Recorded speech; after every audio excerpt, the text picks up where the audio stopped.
Mayor Fred Lim. Si Mayor Fred Lim. Ang inyong katapat, Mayor Fred Lim. At ang inyong garansyo, Miguel Hill. Si Miguel Hill. Dito sa Katapat at Karancho sa Radyo.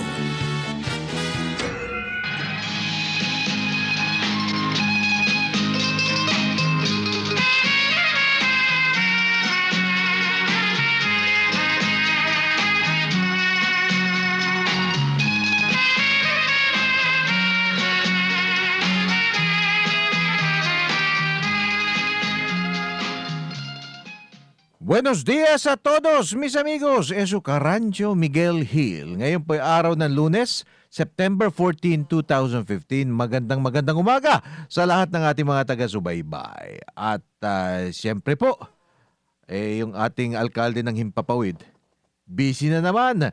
Dahil alam nyo, very much in demand talaga yan si Mayor Fred Lim ngayong mga araw na ito. At sadyang maraming gusto siyang makausap, makasalamuha at humingi ng kanyang tulong. Partikular na dyan sa lungsod ng Maynila kung saan pinalalayas na raw yung mga legal na vendors sa kanilang mga lugar na pinaghahanap buhayan. Pinalalayas na raw at marami sa kanila, ayun, tumatawag at nais daw makausap ang ating alkalde. Ewan ko kung nakapag-usap na sila. Pero sa pamamagitan ni Congressman Atong Ang ay baka naman sa mga susunod na araw ay makapag-usap-usap na sila para naman mapag-usapan, mapagdiskusyonan at baka sakaling makahanap ng nararapat na solusyon, yung solusyon na pangmatagalan dyan sa paghihinagpis ng ating mga kapatid na vendors. Bueno mga karancho, kasama pa rin naman natin dito ang ating guard dog ng bayan, si Gardo.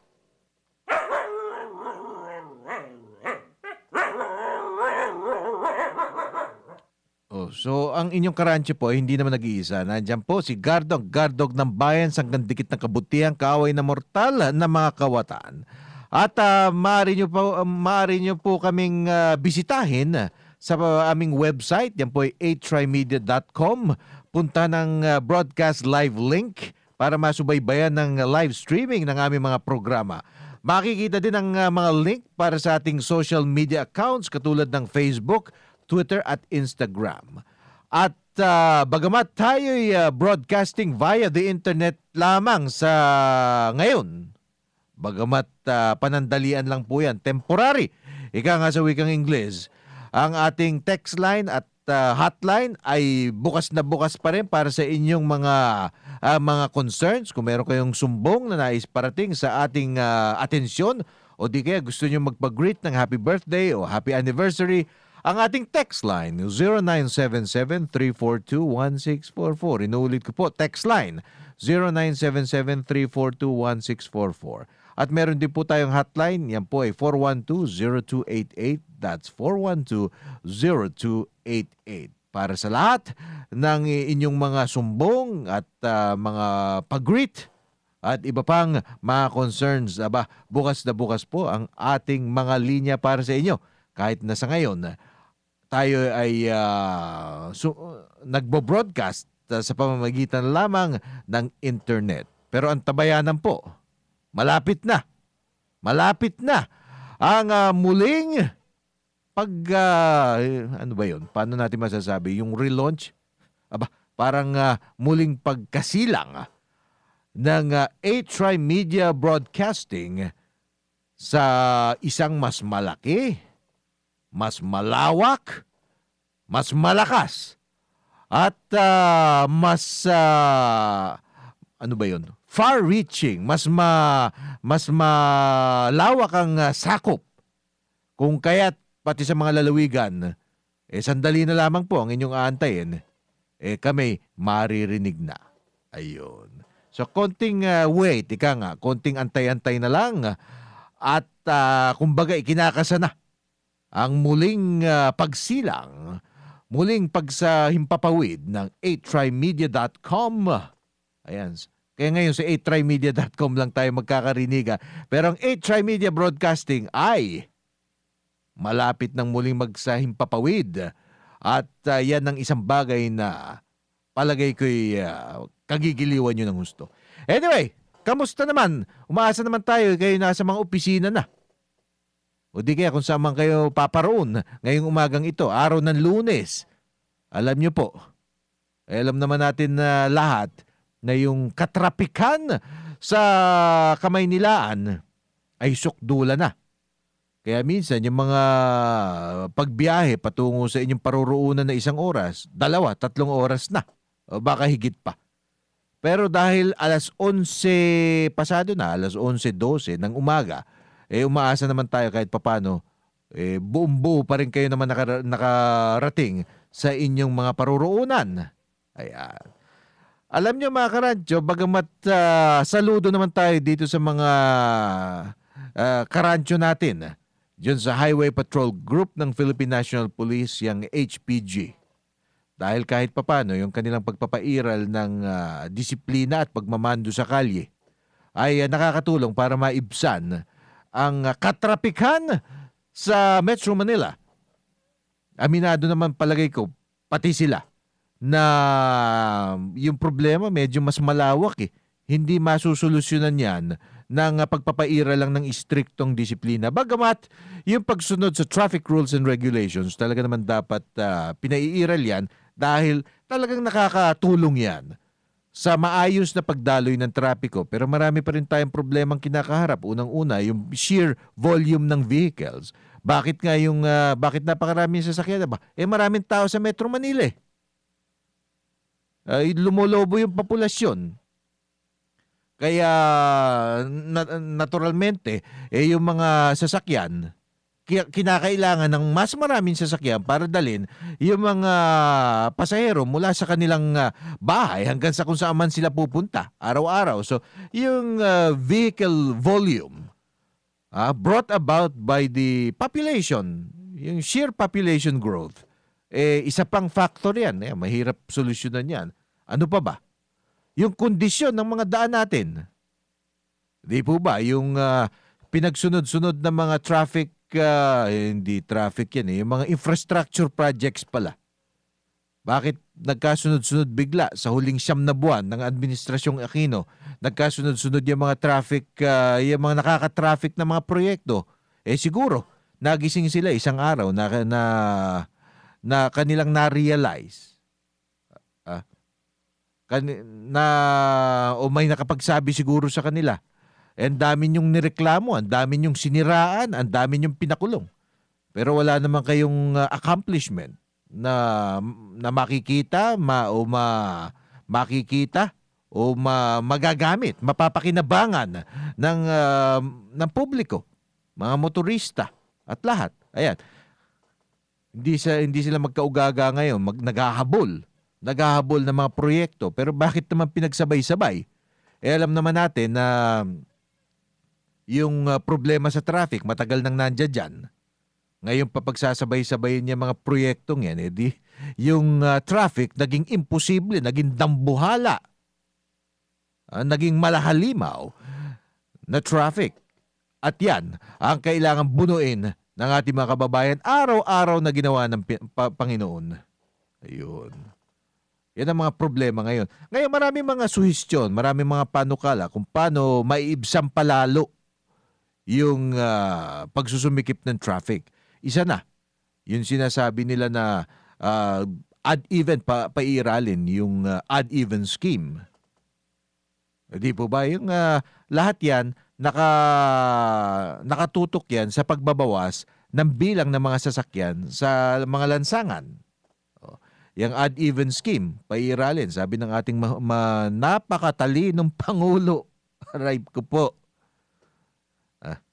bilang isang mamamahayag, tayo sumumpa po na laging maging makatotohanan at hindi po tayo mambobola. Kaya hindi ko alam kung aking na-violate yung aking sinumpaang tungkulin sa pagtawag sa ating Pangulo na matalino. Pero wag na po natin pag-usapan yan. O isa pa, ano pa ba yung isang panukala? Yung bang mga sasakyan, private vehicles na ang sakay 3 tao pababa, hindi na raw pababayaan, hindi na papayagan, uhuhulihin na sa mga main na highways katulad ng EDSA. Isang panukala yan. Anyway, lahat yan, ang layunin yan ay mabawasan yung bilang ng sasakyan sa lansangan. Naiintindihan po natin yan. Pero teka muna, pag-isip-isipan muna natin yan.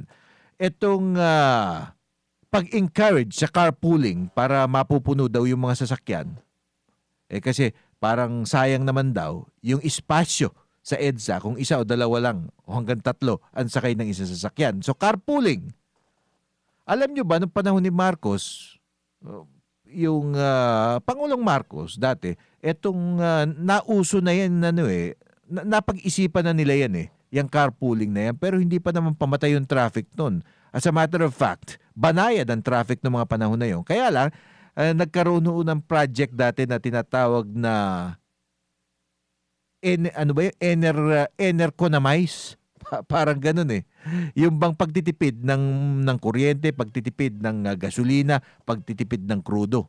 Enerconamize, parang ganun Anyway, bata pa ako nung kaya hindi ko masyadong maalala. Pero yung carpooling na yan ay dati nang sinubukan. Pero ito'y nabigo. Alam niyo kung bakit? Maraming naho-hold up. Kasi pag carpooling na yan, mapipilitan ka magsakay ng mga taong hindi mo kilala sa iyong sasakyan. At habang nagdadrive ka, habang ikaw nagmamaneho, ano ba naman bigla kang tutukan ng patalim? Hindi mo naman kilala, hindi mo alam ang bitukan ng lahat ng mga tao na pero sa kagustuhan mong makapagmaneho at magamit yung sasakyan mo kung saan ka man paparoon, mapipilitan ka magsakay ng mga taong hindi mo ganap na kakilala. So palagay ko yung carpooling na yan, sana naman hindi ang Philippine National Police ang nagpanukala niyan. Dahil bilang mga pulis, palagay ko, meron naman silang malalim-lalim na pag-unawa dito sa risk na kanilang ibibigay sa mga motorista. Ayan.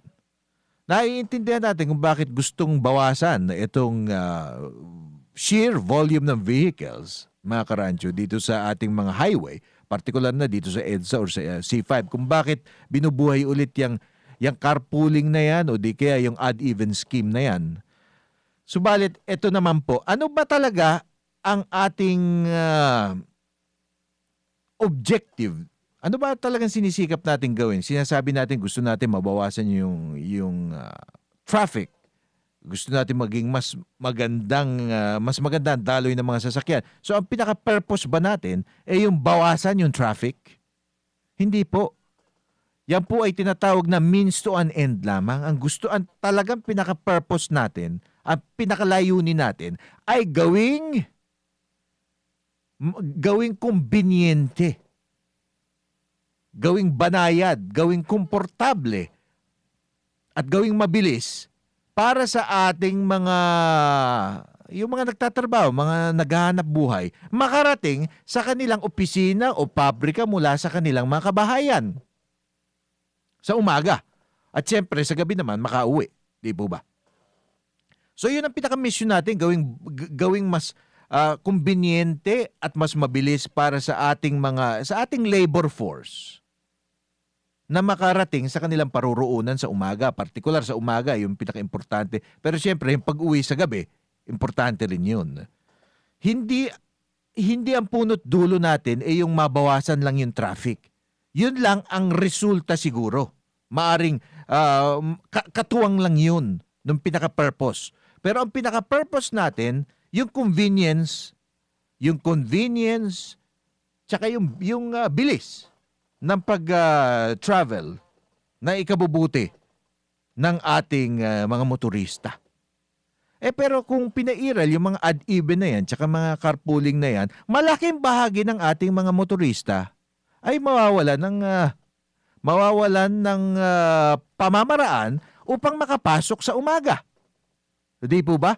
Lalo na yung supervisory, yung management level mga employees, pataas, hanggang dun sa mga boss, paano yung papasok? Karamihan dyan. Either sila'y nagdadrive ng kanilang sariling sasakyan, o di kaya meron silang driver. Pag pinagkait mo sa kanila yung paggamit ng lansangan, you are decapitating, pinupugutan mo ang industriya. nang hindi ka naman nagbibigay ng kapalit. O sasabihin mo, ngayong mga araw sa Lunes, Miyerkules, Biyernes, hindi mo magagamit ang sasakyan mo. Ay, ano naman may aalok ng gobyerno na kapalit? Episyente ba yung ating mass transport system? Hindi, di po ba? O sasabihin mo, kung ikaw nag-iisa ka lang, hindi mo pwede gamitin yung sasakyan mo. O kung dalawa lang kayo, hindi mo pwede gamitin yung sasakyan mo. Ano naman pamalit? Di po ba? Anyway, meron pa tayong issue, mga karancho, na kaugnay pa rin dito sa ating pagsusumikip ng traffic.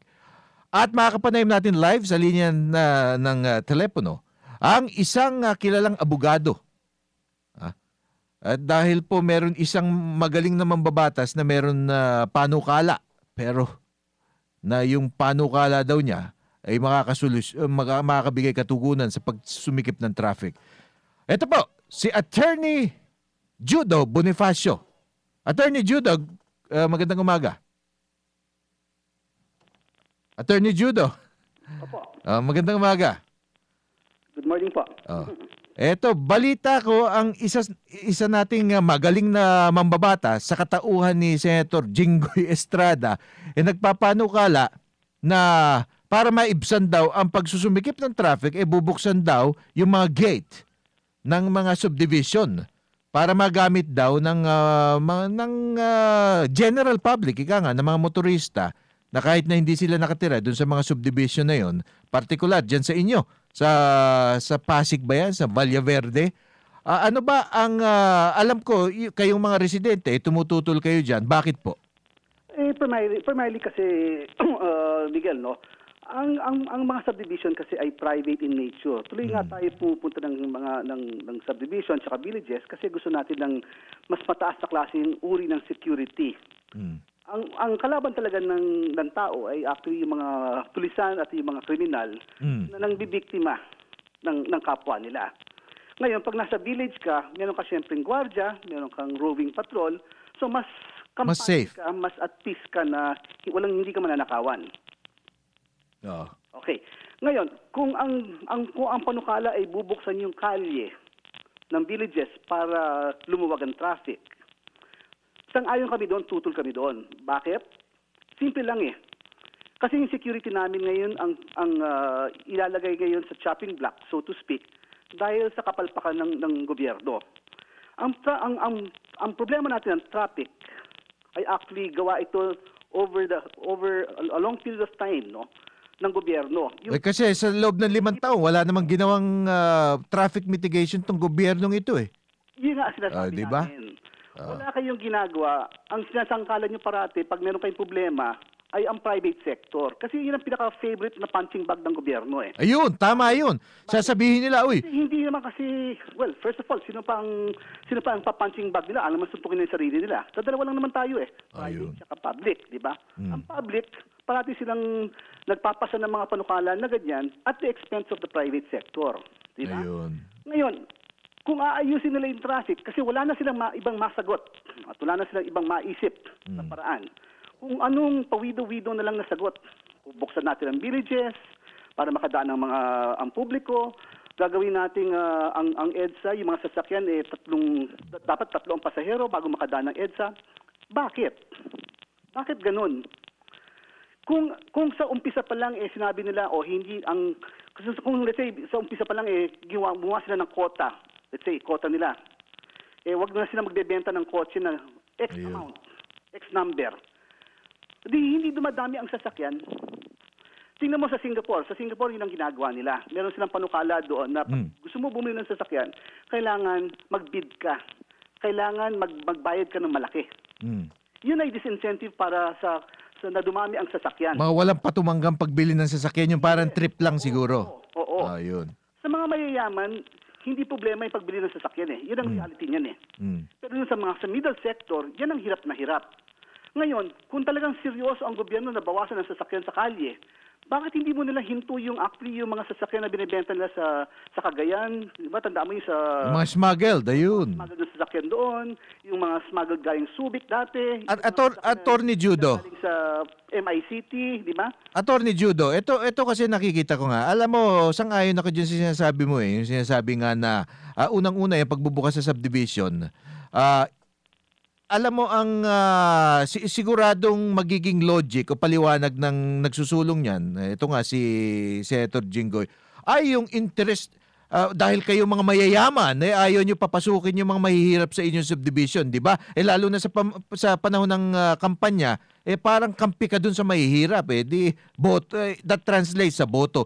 Pero ang katotohanan niyan, yung practical reality niyan, yung mga nakatira sa subdivision, meron din karapatan. Mga tao rin yan at nagbabayad ng buwis na malaki at nagbabayad din sila sa seguridad nila. Kaya hindi mo rin pwedeng iwawaso-waso mo yung seguridad niya. Pangalawa, kung traffic dito sa bandang gate 1, di malamang yung gate 2 kung saan lulusot dyan, traffic din. So anong ginawa mo? Wala kang ginawa kung hindi, nagbigay ka lang ng traffic dun sa loob ng subdivision. Pero hindi pa rin naibsan yung traffic problem. Yun ang posisyon namin, Miguel, no? Kung papapasukin natin tapos hindi naman makakalabas, para ka nagpapasok ng ibang tao sa bahay mo na hindi mo naman kilala at hindi mo alam kung anong gagawin sa loob ng bahay mo. Di ba? Parang ganun lang yun eh. Ngayon, itong ating mga mamabatas paminsan-minsan, para meron lang masabi at times at may idea na mabato sa tao at para masabi nag-iisip sila, ganyan ang solusyon nila. Miguel, tandaan natin, ang color coding, nung ginawa yan, actually para lang yan bawasan ang sasakyan nung panahon na yon. Yes. Hindi yun supposed to be permanent. Hindi yun supposed to be permanent na itutupad forever. Forever and ever, amen. Oh. Okay.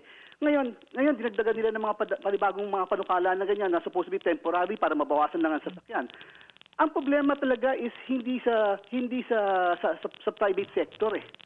Ang private sector nung sinabi na may coding, bumili sila ng mas madaming sasakyan. Yun. Hindi nga yun. Ano nangyari? Dumami ang sasakyan sa kalye. Mm-hmm. Sa totoo lang, pati sa loob ng villages ngayon, traffic na rin. Bakit? Kasi yung mga extra na sasakyan, dahil doon sa color coding na ginawa ng gobyerno, ngayon, ang mga sasakyan nakaparada na rin sa kalye. Ayan. Bubuksan mo itong mga kalye ito dahil gusto mo dumaan ng mga ibang tao at yung mga private para makaluwag sa traffic. Hindi yan ang solusyon. Ang solusyon dyan ay siguraduhin nyo dumudulay at tumutuloy-tuloy ang takbo ng traffic. Hindi hinto. Tsaka alam mo, ito, sasabihin, baka merong magalit sa atin dito, Attorney Judo. Pero ang katotohanan, kung titignan mo naman at videohan mo, yung mga sumusuway naman, yung mga bigla na lang humihinto sa gitna ng kalye para magsakay at magbaba ng pasahero, yung biglang nagseswerve, o yung mga basically nagiging obstruction sa mga sa daloy ng trafiko, hindi yung mga pribadong motorista. Hindi talaga. Dahil tayo, nagmamadali tayo sa umaga, di po ba? Madaling-madali tayo. Ayaw natin huminto. Nagmamadali tayo parati. Oo. Ngayon, yung ating public transport natin, ang trabaho lang nila, ang gusto lang nila is actually makakuha ng customer o ng pasahero at kung wala na silang pakialam sa iba. In other words, sila ang ating mga public utility vehicles. Yan ang unang-unang nakikita mo nagka-counter flow. Ayun. Nakikita mo humaharang. Tsaka itong, alam nyo, ito attorney correct me if I'm wrong, pero ang pinakapunot dulo, ang pinaka-mission, ang pinaka-objective dapat ng pamahalaan dito, pagtatanong mo sa kanila, ang sasagot nila sa'yo, ay para mapaluwag yung traffic o para maibsan yung pagsusumikip ng traffic. Ibig sabihin, ang nakikita nilang pinaka-problema, yung traffic. Pero, ako, iba alam mo, nag-iisip-isip din tayo ng kaunti at ang pinaka-problema natin na kailangan solusyonan, yung paano gagawing mas kumbinyente para sa yung workforce, yung labor force ng ating bansa na makapunta mula sa kanilang bahay sa umaga patungo sa kanilang mga opisina at mga pabrika, di po ba? Opo. Kung ipagbabawal natin yung paggamit ng mga ibang sasakyan o pipilitin natin na mag-carpooling na kahit na hindi naman kilala yung kanilang isasakay, baka mapatay pa sila. Bagamat siguro yung mga iba mas mapapadali yung kanilang pagpunta sa kanilang mga opisina, pero a very large chunk of your labor force has no way to get from home to the workplace, di ba? Di ba? Naintindihan mo yung logic doon? May benepisyo rin ho siguro yan. No? Pero, over the long run po, hindi ho yan ang solusyon sa problema natin. Eh. Ang solusyon sa problema natin talaga is yung traffic discipline, no? Wala talagang traffic discipline ang mga Pilipino pagdating sa Metro Manila. Yes. Maybe because siguro ito ay dahil sa walang pangil ang ating traffic enforcers na manghuli. Kung kakausapin mo yung ating mga traffic enforcers, huwag natin sama muna ang HPG. Ang pag-usapan natin yung MMDA. Bihira yan mag-ticket. Kung magtitiket man yan, kotong pa ang tawag doon. So ganyan ang tingin ng tao sa MMDA, traffic enforcers, doon sa ating mga ibang traffic enforcers. Napakaliit ang tingin ng tao sa kanila. Tuloy hindi sila ginagalang at hindi sila binibigyan ng tamang respeto. Ngayon, paano nangyari yan? Over a period of time, napakatagal na time, ganyan lang talaga sila. Nasanay na ang tao na kilala silang kotong people, yes. Kotong cops, kotong enforcer. Lahat ng kotong nasa kanila. Yun ang masakit na masabihin, pero yun ang katotohanan. Yes, oh. And walang ginawa ang pamahalaan para baguhin yung tingin ng tao sa kanila. Ngayon, sasabihin natin bakit ang Pilipino pag pumunta let's say sa Subic or sa ibang bansa sumusunod. Kasi natatakot sila. Bakit ang Pilipino hindi natatakot sa kanilang bansa? Sa sarili ng kanilang enforcer. Kasi pinagtatawanan nila yung mga enforcer kasi kotong nga. Yeah. Yun ang nangyari diyan. Tsaka isa pa, Attorney Judo. Ngayon, tsaka mga traffic enforcers natin, mahihirapan sila. Kailangan muna baguhin ng gobyerno ang tingin ng tao sa mga traffic enforcers at sa sarili nila. Lalo na yung mga panukala na ganyan na kailangan bubuksan yung villages.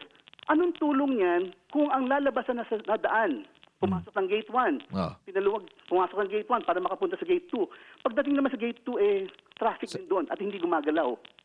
Di ganun din. Ginawa mo lang parking lot yung buong village. Ay, tama ka, Attorney, no? Yun yung sinabi mo na ginagawang punching bag ang pribadong sektor. Dahil kasi ano ba talaga ang punot dulo? Alam naman natin talagang itong traffic problem matagal na. Hindi na bagong problema ito. Pero grumabe netong mga huling linggo dahil pinagsabay-sabay ng Administrasyong Aquino itong kanilang mga infrastructure projects doon sa huling 9 na buwan ng kanilang panunungkulan. Bakit? Siguro na-realize nila na wala pala silang achievement. Marami silang giniba, marami silang siniraan puri, marami silang pinakulong. Pero yun lang, wala silang quantifiable, wala silang mga achievement na kailangan na pwede talaga mapakinabangan ni Juan de la Cruz. So eto, pinagsabay-sabay lahat, pinagbubungkal yung mga daan, pinagsasarado yung mga daan, binawasan yung mga lane. Talaga naman, masama na yung traffic, nakumplika pa niyan, di ayun. Ayun nga ako nangyari. If it was spread out, sabihin natin 3-4 na taon yung kanilang proyekto, pakonti-konti, pautay-utay. Kunyari, minsan sa EDSA meron na kung ano, o sa C5 meron kung ano, o sa Marcos Highway may kung ano, yung pakonti-konti spread out over a longer period of time, baka hindi natin naramdaman yung epekto. Pero ngayon, sinabay-sabay, yan ang nangyari. Ayun nga po ang nangyari. So in other words, natulog ang gobyerno habang lumala ang apoy. Ayan. Diba? Tsaka kung ano mga project na to, hindi pala project, yung mga proposal, yung carpooling na yan, yung kailangan 4 na tao, 4 na ulo sa isang sasakyan, isang uri ng diskriminasyon yun Pero parang sinabi mo sa tao, huwag ka na lang mag-opisina. Dahil wala kang iaalok. Anong iaalok mo na pamalit? Anong alternative? Epesyente ba? Yung mass transport system, epesyente ba MRT? Miguel nga, gusto ko hamunin sana ang gobyerno. Natin kung ano mangyayari. Isang linggong walang sasakyan na pampubliko sa EDSA. Isang linggong walang sasakyan na private sa EDSA. I'm sure na mas magulo pag miski tanggalin natin ang private vehicles sa EDSA, magkaka-traffic pa rin diyan. Na mismo mag-aaway-away yung mga private bus, yung mga public buses yan mag-aaway-away para sa pasahero. Tsaka mission impossible yung sinasabi nila na dapat yung mass rail system kailangan paayusin o padaluyin ng maayos on short order. Alam mo, bilib tayo diyan sa general manager ngayon ng MRT, hindi natin binabatikos yan si Ginoong Roman Buenafe. Alam mo na, pagkakakilala ko diyan, maayos na mama naman yan. Pero yung trabaho na ibinigay sa kanya, parang hindi magagawa ng isang tao sa napakaikling panahon. Oo. Ako din, sangayon ako sa doon. Oo. Okay. So ano ang inyong move ngayon, Attorney Judo? Well, kami sa Pasig, ang gusto namin actually is magkaroon ng dialogo sa HPG, no? Kasi ang nangyayari ngayon, since yung mga public provincial buses ay ngayon dumadaan ng C5 Okay. instead of sa EDSA, mas sumikip ang daloy ng traffic sa C5. Hindi kami handa pa rin for that. Especially kasi yung mga trucks, yung mga transport trucks, yung mga logistics trucks, sa C5 dumadaan at hindi na dumadaan ng EDSA. Ayun. Lahat ngayon ang ginagawa ng gobyerno, binabato sa C5. Ang traffic, dumadaan ng Pasig yan. So hindi gumanda ang trapiko sa C5? Merong oras na malubha, na masama. Meron namang oras pa minsan na maluwag. Para din EDSA, meron din oras na maluwag, meron din oras na masama. Ayun. Whether gumanda yung traffic or not, it's a matter of opinion, di ba? Pero believe ako saludo ako sa HPG kasi nakikita ko sila, talagang sinusubukan nila talaga patunuyin ng tao. Yung mga tumatawid, actually nilalagay nila sa linya, hindi sila nagpapa-cutting corner sa mga buses, tsaka mas mga tao, ayaw nila maglakad sa daan, Okay. sa sidewalk. Ang problema lang natin sa sidewalk, ang daming nagbebenta, ang daming nakaharang sa sidewalk, tuloy ang tao namimili ng lalakaran, doon lumalakad sa kalye. Ayan. Balik tayo sa problema ng ibigay natin sana yung sidewalk para dun sa mga pedestrian. Yung kalye ibigay natin sa mga Sasakyan. Yung mga negosyante, ibigay natin sila dun sa kung saan sila dapat. Pero huwag sila dapat sa sidewalk. Tsaka dapat tinataboy yung mga bus. Government, ang sidewalk, bahala na ang mga pedestrian, humanap kung saan sila pwede maglakad ng matino. Ayun. Tsaka yung mga bus tsaka jeepney na ginagawang Mistulan Terminal, yung rightmost lane, dapat yan ang pinaguhuli. Ang nabasa ko lang doon sa diary this morning, malaki daw ang contribution ng mga TODA, tsaka yung mga jeepney, tsaka yung mga bus sa mga namamahala ng ating gobyerno. Ayun. Anyway, maraming salamat, Attorney Judo. Sige pa. Babantayan natin yung problema na yan at from time to time, kami matatawag sa inyo para siguro i-update nyo kami kung ano nangyayari dyan sa inyong lugar. Sige pa. Okay, maraming salamat. Mabuhay kayo. Mabuhay din po. Bye. Yan po si Attorney Judo Bonifacio, isa sa mga haligi, mga kinikilalang tao dyan sa bandang Pasig. At sila po ay nagrereklamo na yung yung problema ng trapiko pinapapasan sa mga homeowners na mga subdivision. Ayan po. Anyway, malipat naman tayo, maiba po tayo ng paksa. Ito po, para sa publiko, pinagbabawal ng Bureau of Fisheries and Aquatic Resources o BIFAR ang paghango, pagbenta at pagkain ng shellfish, yung mga lamang dagat na merong shell na nagmumula sa Sapian Bay. Ano ba to? Sapian Bay ba to? Sapian Bay sa Capiz. Di pa ako nakapunta dito. Pagpasensyahan nyo na po. Dito sa Sapian Bay sa Capiz. Ito ay matapos magpositibo sa red tide toxin ang nasabing lalawigan. Nagbabala ang BIFAR sa publiko na mag-ingat sa mga binibiling shellfish at alamin kung saan muna ito nagmula. Okay? Samantala, nakataas pa rin ang shellfish ban sa ibang mga lugar, kabilang na ang Balite Bay sa Mati, Davao Oriental at maging sa coastal waters ng Tawi sa Bohol at Milagros sa Masbate. Yan, makinig po. Hindi naman apektado ang mga isda dahil kaiba sa mga shellfish ay may kakayanan ang mga ito na lumipat sa ibang lugar para hindi mahigop. Hindi nila mahigop itong red tide toxin. So ayan po, para sa mga taga dyan sa Capiz, mag-ingat po kayo sa red tide. Alam nyo po, yung red tide, ang talaga naapektuhan yan, yung mga laman dagat na merong shell, no? Yung tahong, tulya, mga ano ba yun? Basta yung mga ganyang mga pagkain, yan po ang talagang sumisip-sip at nakaka-absorb netong red tide toxin. Alam naman natin Yung tinatawag na neurotoxin, pag nakain yan, nakakamatay. Kung hindi ka mamamatay, maaari ka magkasakit. Yan, yung malubhang pagkakasakit. Pagkalason. In other words, ito sa mga tahong, mga tulya, mga talaba, ayan po ang mga mga laman dagat na very vulnerable dito sa red tide toxin. So mag-ingat na lang po tayo at kapag nag-anunsyo, pag nagbigay ng babala ang BIFAR o anumang ahensya ng pamahalaan kagaya ng Department of Health na pansamantalang huwag bibili, huwag kakain netong mga ganitong uri ng laman dagat dahil sa red tide, nasa sa atin na rin po ang pag-iingat. Dahil marami naman pong mga ibang pagkain dyan na ating mabibili. Kung hindi malaki budget natin, pwede tayo maggulay-gulay na lang dyan. Imbis naman tayo ma-ospital o baka mapunta pa sa hukay kung tayo magmamatigas, kung magiging matigas ang ulo. So dito po sa may lalawigan ng Capiz, meron pong umiiral na red tide warning, partikular na yung mga lamang dagat na nakukuha dito sa Sapian Bay. Ayan. Para sa ating mga kababayan dyan sa lugar na yan. Okay.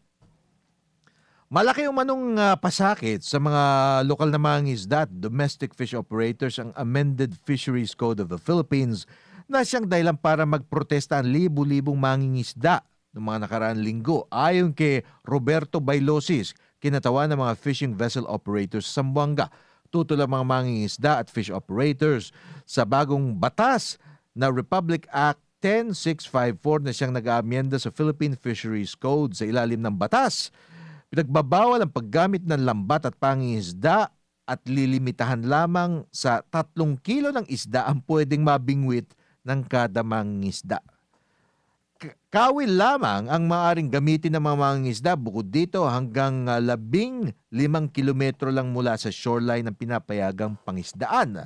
Papatawa naman ang pangisda ng walang lisensya ng multang 15,000 hanggang 1,000,000 depende sa laki ng fishing vessel o kaya'y 5 beses ng halaga ng nakumpiskang isda at 6 na buwan na pagkakakulong.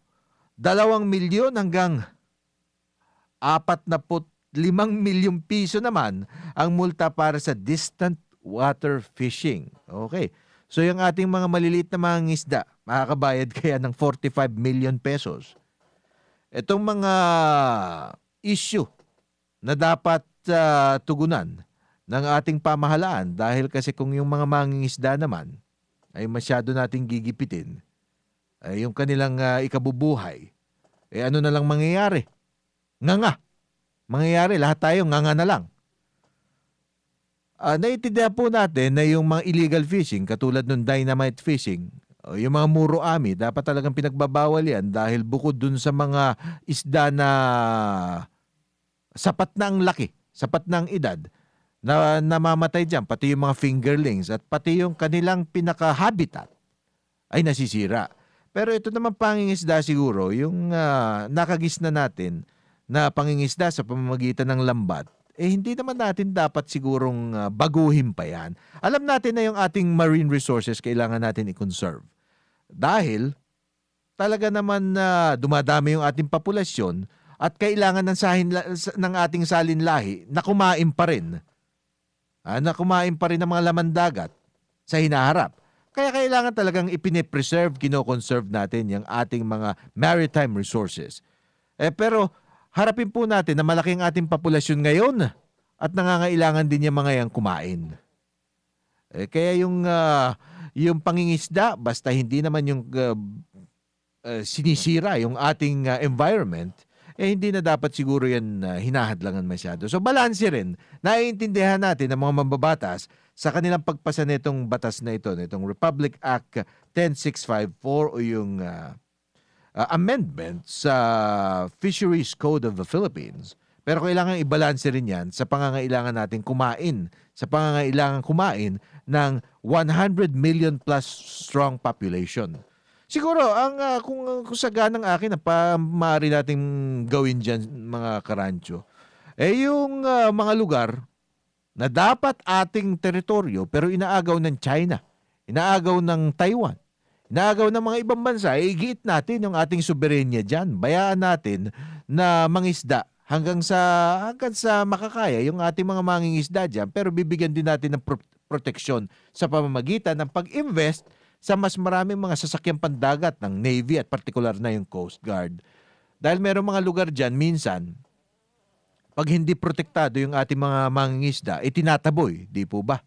Nagkaroon pa nga ng insidente, parang binuhusan daw yung hinos yung ating mga mangingisda dyan sa West Philippine Sea. Aba, paglaban naman natin yung mga lugar, partikular yung mga malapit sa ating, yung karamihan sa mga ating fisher folk, hindi naman lumalayo Hindi naman lumalayo yan doon sa kalagitnaan ng dagat kung saan nandun yung mga nagigiri ang Navy. Medyo malapit-lapit naman yan. Yung tinatawag na yung municipal waters. Pero yung municipal waters, maging yung mga karagatan na malapit na sa kalupaan natin, minsan napapasok na ng mga kalabang bansa dahil kulang nga ang ating kakayanan na bigyan proteksyon ng ating coastline. At yan naman po ang dapat madaliin ng pamahalaan. Kung gusto makatulong ng ating mga lawmakers, ng ating mga mambabatas, dapat pag-ukulan siguro o paglaanan ng mas malaking pondo yung Philippine Coast Guard, yung Philippine Navy, maging yung BIFAR. Alam niyo yung BIFAR, meron din yung Bureau of Fisheries and Aquatic Resources, meron din yung mga barko na kanilang ginagamit para i-enforce yung mga batas na pangkaragatan. At kailangan din naman maproteksyon na natin ng husto yung ating mga mangingisda. Yung ating mga mangingisda. Dahil kung wala po yung mga yan, kung hindi po yan makapangingisda, ano na lang ang ating kakainin.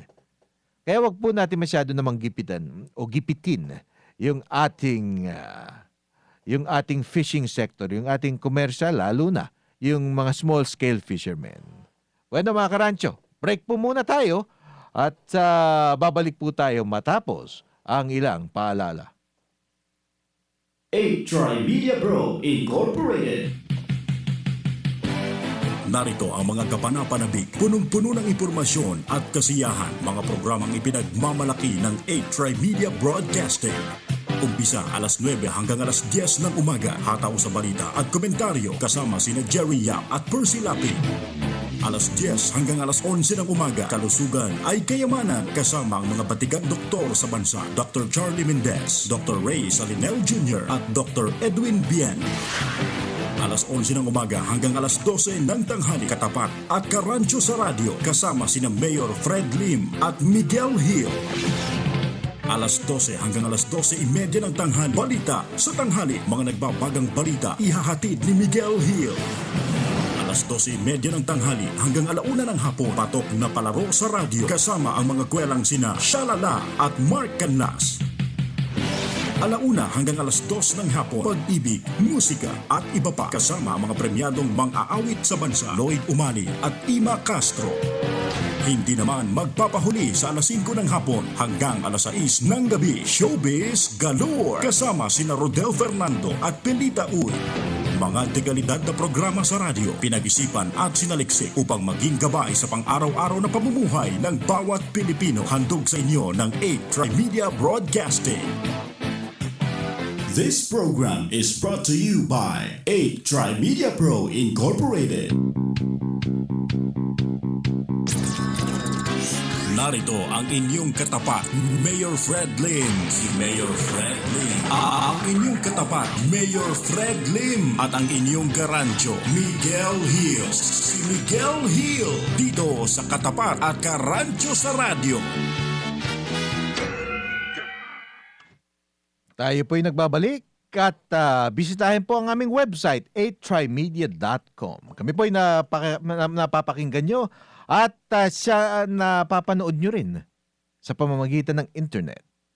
Pero sa mga susunod na araw, tayo po'y magre-relaunch at kami naman ay mapapakinggan nyo sa bagong himpilan. Mas malaki, mas malawak at ano ba yun? Mas matindi ang impact. Kaya antabayanan na lang po ang pagbabalik ng 8 Tri-Media Broadcasting sa AM Radio.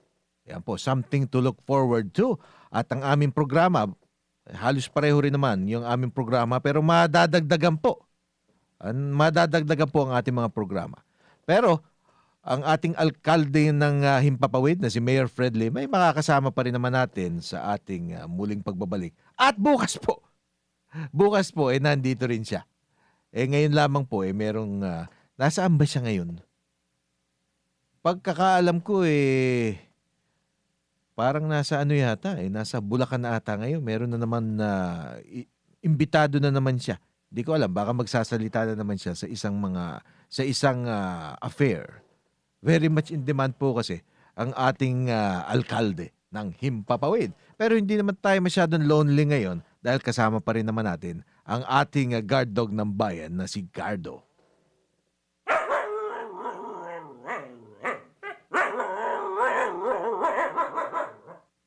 Ayun. Meron na naman palang bumagsak na isang eroplano at umabot na raw sa 107 ang patay habang 238 ang sugatan matapos mag-crash ang isang crane sa Grand Mosque sa Mecca, Saudi Arabia. Ayun, crane pala. Ayun pa yung sinasabi nilang crash. Yung isang crane, Grand Mosque sa Mecca, Saudi Arabia. Ayon sa tanggapan ng Civil Defense ng Saudi Arabia, pasado alas 5, Biyernes ng hapon oras sa Mecca, nang bumagsak itong crane sa bubong ng mosque dahil sa malakas na ulan at sandstorm. Ayun, yung pala. Yung siguro may construction. Kasi yung Hajj, yung kanilang taunang yung pilgrimage dyan sa Mecca, sinasagawa ba o isasagawa? O siguro meron silang mga last minute. Mahirap talaga yung mga infrastructure project pag last minute. Kung ano-ano mga problema ang naidudulot. Kagaya na lamang dito sa ating bansa, last minute yung mga infrastructure project, anong dinulot? Aba, traffic na nakamamatay. Okay. So, sabi dito sa report na sa kalagitnaan ngayon ng paghahanda ang lungsod ng Mecca, isa sa mga banal na lugar para sa Islam para sa pagdating ng milyong-milyong Muslim para sa taunang Hajj pilgrimage. Ayun nga. Kaya pala nagkaroon ng disgrasya dahil itong crane na ito, siguro ginagamit ito sa mga last minute na pagkukumpuni. Siguro nagtatayo sila ng mga kung anong bagay na konektado dun sa Hajj pilgrimage. Ayun. Kaya talagang dapat itong mga paghahanda sa kung ano-anong mga events ginagawa siguro mas matagal na lugar. Yung mga last minute na mga bagay na yan. Nako, sakit ng ulo lang ang inihahatid diyan para sa ating lahat. Ayun. Ano ba itong mga text na ito? O sang-ayon ang ilan sa ating mga listeners dito sa ating sinasabi patungkol dito sa traffic situation sa Metro Manila. Talaga naman bagamat sang-ayon din naman tayo dun sa sinabi kanina ni Attorney Judo Bonifacio na kahanga-hanga itong ginagawa ng Highway Patrol Group ng Philippine National Police at talaga nakakatulong naman sila upang maibsan itong pagsusumikip ng traffic. Gayunpaman, hindi ito ang pangmatagalang solusyon sa problema dahil yung disiplina sa daan, isa lamang po yan sa mga problema. Isa lamang po yan sa mga problema. Nandiyan pa rin yung binabaha ang ating mga lansangan. Ayun. Hindi na solusyonan yan sa 5 taong panunungkulan nitong Aquino administration.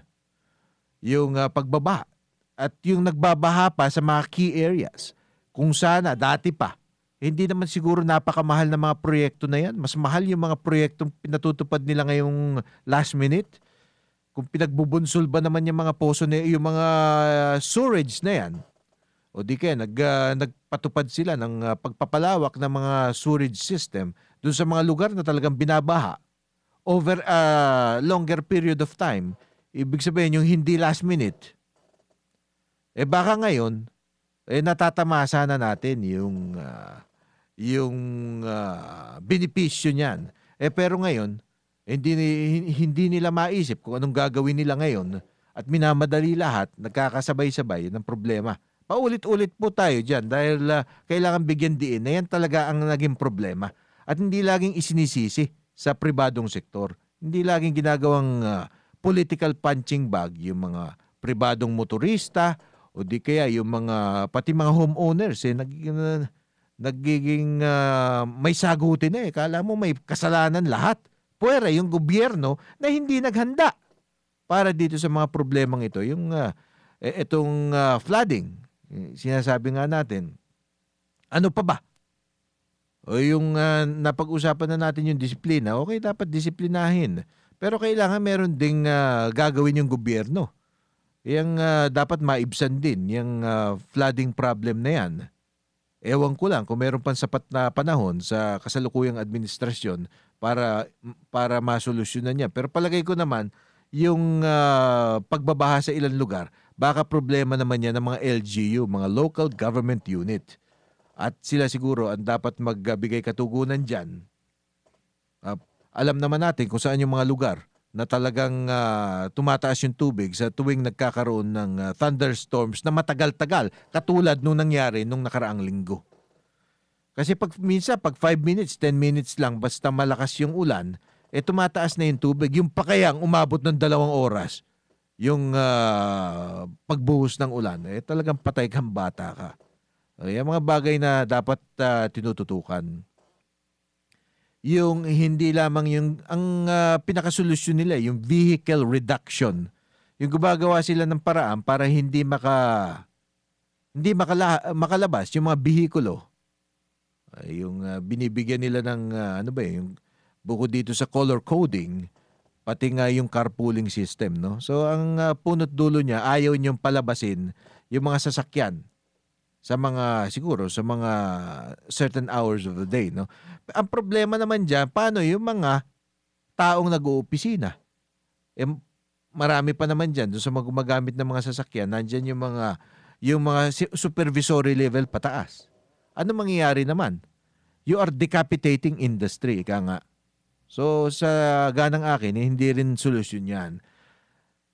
Pagbawalan nyo yung paglabas ng mga sasakyan kung meron na kayong alternatiba. O alternative para sa mga sumasakay, para masasakyan ng mga madi-displace na mga manggagawa. Kung wala naman kayong pamalit, wala kayong alternative na maibibigay sa tao, anong gagawin nyo? Parang sinabi nyo na lang, mag-resign na lang kayo sa inyong mga trabaho dahil hindi kayo papahintulutan pumasok sa inyong mga opisina. Sabihin nyo, mag-jeep kayo, mag-bus. Epesyente ba ang jeep tsaka bus? Kita nyo naman puno. So gagawin nyo lang mas komplikado yung problema. Yan po ang mga ating mga suhestyon, ating mga food for thought sa ating mga namumuno. In other words, yung sinasabi natin, bago kayo magpapogi, gamitin nyo muna ang inyong kukote. Bueno, dyan po nagtatapos ang ating programa ngayong umagang ito. Ako naman, ang inyong karancho sa radyo, Miguel Hill. Bukas po, magkakasama-sama tayong muli at kasama na natin si Mayor Fred Lim. Salamat po at magandang araw sa kanilang lahat. This program is brought to you by 8 Tri Media Pro Incorporated.